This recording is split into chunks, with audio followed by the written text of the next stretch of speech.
نبی صلی اللہ علیہ وآلہ وسلم نے ارشاد فرمایا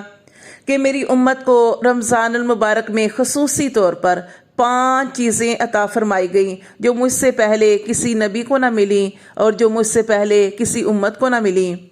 پہلی چیز ارشاد فرمائی کہ روزہ دار کے منہ کی خوشبو اللہ کو مشک کی خوشبو سے زیادہ پسند ہے، سبحان اللہ۔ دوسری چیز ارشاد فرمائی کہ روزہ دار کے لیے دریا کی مچھلیاں بھی دعائے استغفار کرتی رہتی ہیں اور اس وقت تک کرتی ہیں جب تک کہ روزہ دار روزہ افطار نہیں کر لیتا۔ تیسری چیز ارشاد فرمائی کہ جنت ہر روز مزین کی جاتی ہے، آراستہ کی جاتی ہے، اور اللہ تعالیٰ نے فرمایا کہ قریب ہے، جنت سے فرمایا کہ قریب ہے کہ میرے بندے دنیا کی مشقتیں اپنے اوپر سے پیچھے پھینک کر جنت وہ تیری طرف آئیں گے۔ چوتھی چیز ارشاد فرمائی کہ سرکش شیطان جکڑ دیے جاتے ہیں، اور 5ویں چیز ارشاد فرمائی کہ رمضان المبارک کی آخری رات میں روزہ دار کے لیے مغفرت کر دی جاتی ہے۔ صحابہ کرام نے عرض کی، اللہ کے رسول، کیا وہ رات شب قدر ہے؟ آپ صلی اللہ علیہ وآلہ وسلم نے ارشاد فرمایا، نہیں، بلکہ دستور یہ ہے کہ مزدور کو کام ختم ہونے کے ساتھ ہی مزدوری دے دی جاتی ہے۔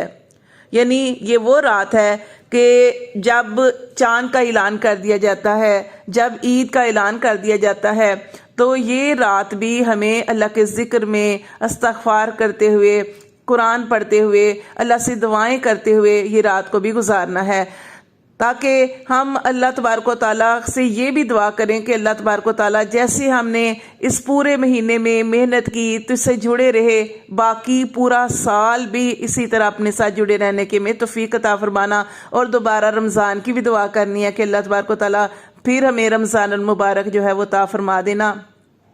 اس میں دیکھیں کہ کتنی رحمتیں، برکتیں نازل ہوتی ہیں، اس میں اللہ تبارک و تعالیٰ ہر مومن کا رزق بڑھا دیتے ہیں، پھر اس میں ہماری دعائیں قبول ہوتی ہیں، سحری کے وقت، افطاری کے وقت۔ بڑا خوبصورت مہینہ ہے، قیمتی مہینہ ہے، مہمان مہینہ ہے، اور ایسے لگتا ہے کہ مہمان مہینہ تو ہے، لیکن ایسے لگتا ہے کہ جیسے ہم بھی مہمان ہوتے ہیں، کہ کیسے اپنے روزے کے لیے تیاری کرتے ہیں، افطاری کے لیے چیزیں بناتے ہیں اور خود بیٹھ کے وہ کھاتے ہیں، یعنی جیسے مہمانوں کے لیے اہتمام کیا جاتا ہے ایسے ہی خود کے لیے اہتمام کرتے ہیں، اور بڑے اہتمام سے روزہ بھی کھولتے ہیں اور اللہ سے دعائیں بھی کرتے ہیں، اور نبی صلی اللہ علیہ وسلم کی حدیث کا مفہوم ہے کہ سحری اور افطاری کے وقت دعائیں جو ہیں قبول ہوتی ہیں، تو اس وقت بھی ہمیں دعا جو ہے وہ ضرور اللہ تعالیٰ سے کرنی چاہیے۔